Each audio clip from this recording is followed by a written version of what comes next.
Erokamano nyakoro mga jong kuom medo kete Ramogi TV kendo erokamano kuom donjo e chenro mar ka gi kacha mage moko kuom weche ma omiyo pek.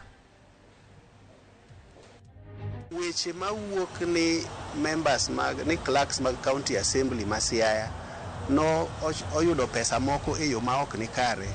Mago gin weche mag miriambo, ok gin weche mag adier. Od bura mar county ma Siaya ochung' tenge gi wach mibadhi ma itudogo tend county no.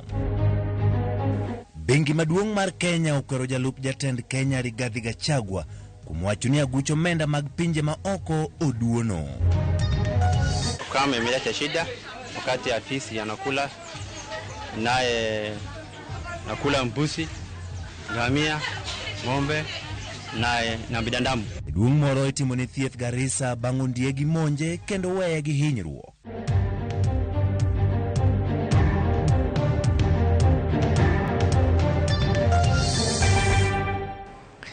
Machiegni nyinga Ochieng' Emmanuel. Piny owacho ogolo kum manoketi ne cham ma omed ndhadhu magi kod lony manyasani mong'ere kaka GMO mamiyo jopur thuolo mar pidhogi kendo kelogi e pachoka mano moriwo nyaka oduma mag GMO. Okang' ma kama ne ochopie bang' romo manobedo mar jotend migepe manochweyo kom gi jatend piny Kenya William Ruto e kar jot mare. Romo noyuor kod jotend migepe ka piny owacho dwe mar 11 tarik 8 higa mag 2012 ne ogoyo kum pidho kodhi mag GMO to kod kelo chiemo to kod chiemb jamni molos e yor lony manyasani. Okang' ma kama omiyo thuolo pith mar pamba to kod kido mage mamoko ma ober e yor lony manyasani mabiro gayogi kuom monj kod kute e kinde pith magi.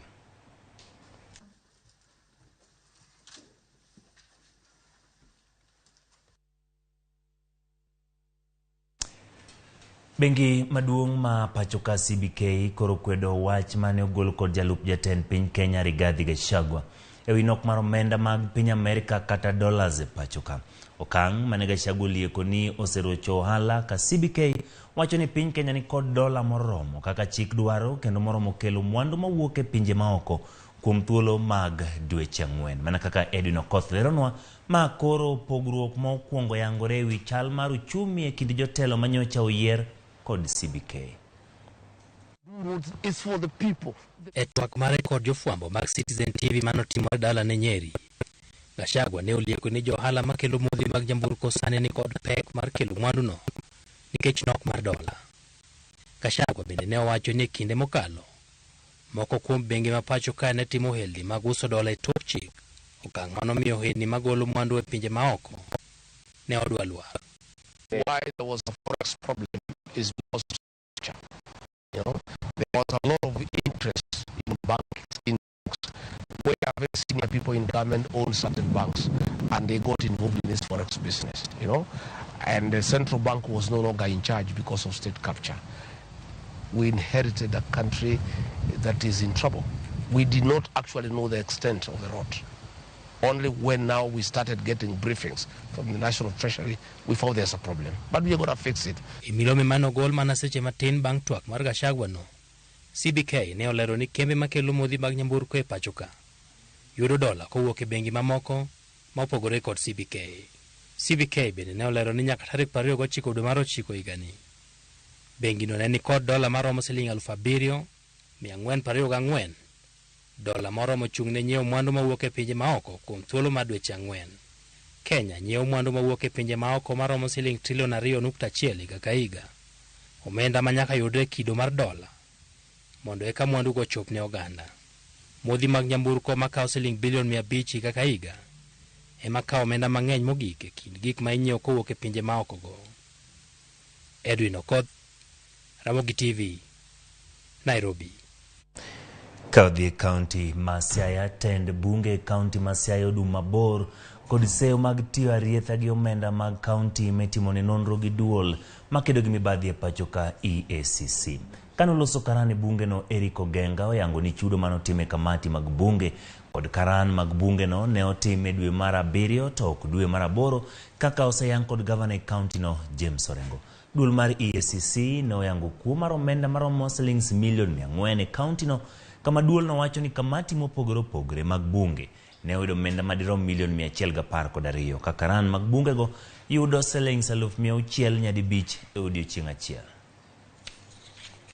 Ni members ni clerks mag county assembly ma Siaya no oyudo pesa moko e yo ma ok ni kare.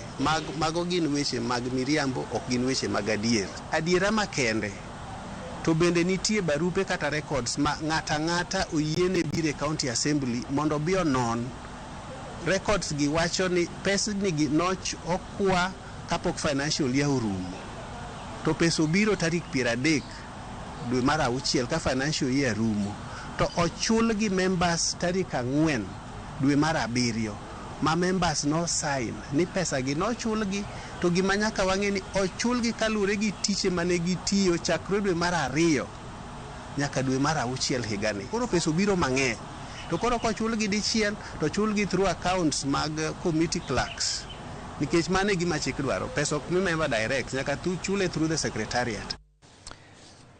Jodak ma Garissa ni kod luoro kaluwore kod monj ma itimo kod le mag bunge ma sani oro golo oko kendo manyo chiemo nyaka e mier. Ma en bang' ondieg otoyo monjo kendo kayo marach jaduong' moro e gwenge ma kono ka gikwayo piny owacho kokalo e bad migawo marito le mag bungu mondo okonygi. George Bati nigi lerno. E od thieth maduong' ma Garissa kama noringe kode mondo timne thieth, jaduong' no pod kalere mapek bang' ondieg otoyo monje kendo kidhe marach. Jodak ma kono ywak ni ondieg otoyo sani okonore kendo nego jamni magi kama lite moloyo ni sani koro dhano bende gidonjore kendo gimonjo. Kama imeleta shida wakati afisi yanakula naye nakula mbuzi, ngamia, ng'ombe na binadamu. Luoro kod kion komedore e chuny jodak ma kono ni oro ma okwako gwengego nyalo miyo le mag bungu media olweny mager gi joka dhano ka gikwayo duol marito le mag bunge mondo mi okonygi e wachno mapiyo. Na hiyo shida inasababisha mambo ya drought, na hiyo drought pia wakati tuko na drought inakujanga hiyo hasira. Na hiyo mzee sasa ako kwa theater. Hasa hatujui mambo halaiki itakuwaje, hatujui. So tunaomba serikali wakuje waone hiyo mzee. Koyango hinyruok ma jaduong' no yudo, laktare kar thieth maduong' ma Garissa wacho ni jaduong' no machal ni en momo ondiegno ne opoyo kendo dirore mana kuome kendo hinye marach. Huyu mzee ni kama hasikii vizuri, ni kama ni bubu, ni deaf. So ni kama hakuwa amesikia wakati alikuwa anaapproachiwa na huyo ofisi. So hiyo ofisi ilimwattack na kapata jeraha ya macho, mapua na kichwa. Kwa hivyo alikamata area hizi zote, lakini tulipata fursa ya kutengeneza. Jicho ya kulia ni kama haifanyi kazi vizuri, ya kushoto iko sawa. Tunatumai hiyo uvimbe kitulia jicho yake itakuwa sawa. E kinde ni makoro piny owacho medo keto kenge mag rakruok gi oro dwaro nitie mondo le mag bunge bende ketnegi ageng'a mar neno ni oro komiyo gimonjo jopiny ka gimanyo chiemo. George Bati, Ramogi TV. Erokamano George Bati. Wadhi e kaunti ma Migori. Migawo ma thieth e kaunti no geto jonyuol e kampen mar kedo kod mako iye ma ohiu e kind rowere. Chenro mag kampen ma kamago geto neno ni ngima nyithindo manyiri oriti kendo kik giyudre obadho. Jojuma nigi lerno. Mako iye momondo pod en achiel kuom midhiero madongo mayudo rawere e kaunti ma Migori. Lipot mawuok kuom migawo mar thieth yango ni atamalo 20 mag rawere pod mako iye momondo e kaunti ma Migori. Kata bed ni kwan osedok piny ka ipimo kod kinde mokalo, jolony wechego mag thieth wacho ni kwan ni koro pod ni malo. Compare the last two financial years for the 2020-2021 and 2021-2022, it dropped from 20.21% to 20%. However, we have some sub-counties that are having rise, that is Suna East and Korea West, though we are still engaging the multi-sectoral approach, including the involvement of parents. Wasichana wetu wamekimbilia sana, hata wameacha kusoma, wengi wako na wamezaa, wamekataa hata mashule, hata wengine wamekaa nyumbani kwa sababu ya wameshashika mimba mapema. Migao mathieth kaunti ma Migori koro geto jonyuol e kor gwenge e ng'wech mar kedo kod mako yemo mondo e kind rawere. Wakati ambapo kama mzazi haujakaa na mtoto wako kumweleze uzuri na ubaya, ama haumpi hata kitu anachohitaji, kijana anaweza kumshawishi kwa njia nyingine, amdanganya, ampe hata pesa, ampe kitu chochote. We engage the parents at community level, and we encourage them to support the young people in terms of getting to know what are their issues and how best their issues can be involved. The parents are sensitized on how they can be able to address their young people, such that matters that they are not able to discuss with them as parents, then they are able to get those services to the nearest facility. E kinde twak margi oseyangore ni thoth jonyuol ok osebedo ka loso thuolo mar twak kod nyithindgi manyiri e wechego mag ritruok. Inastahili tuwe pamoja nao, tuwafike karibu na kuwafunza na kuwafanyia Kenya wanataka wazipate mimba ya mapema.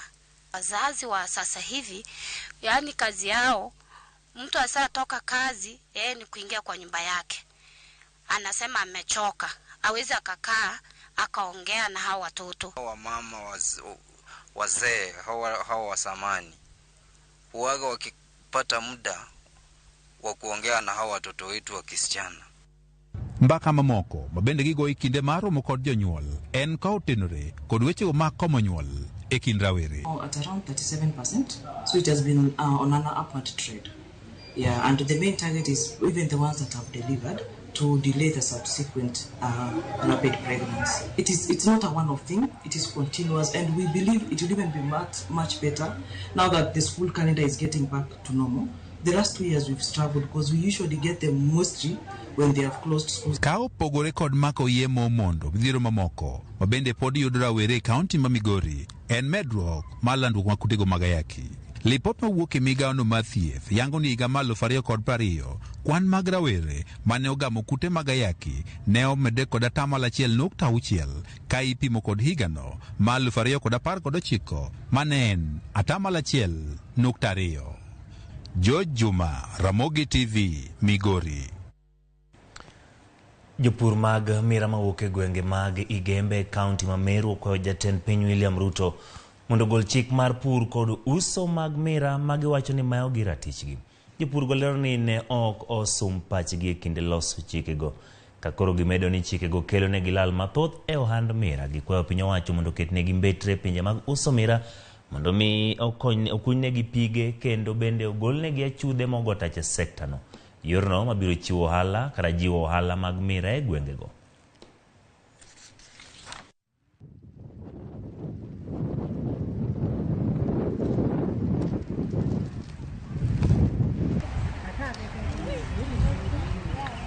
Kuna sheria Mheshimiwa Rais ziliwekwa na serikali ilikuwekwa hapo nyuma. Hizo sheria Mheshimiwa Rais zimeumisha mkulima.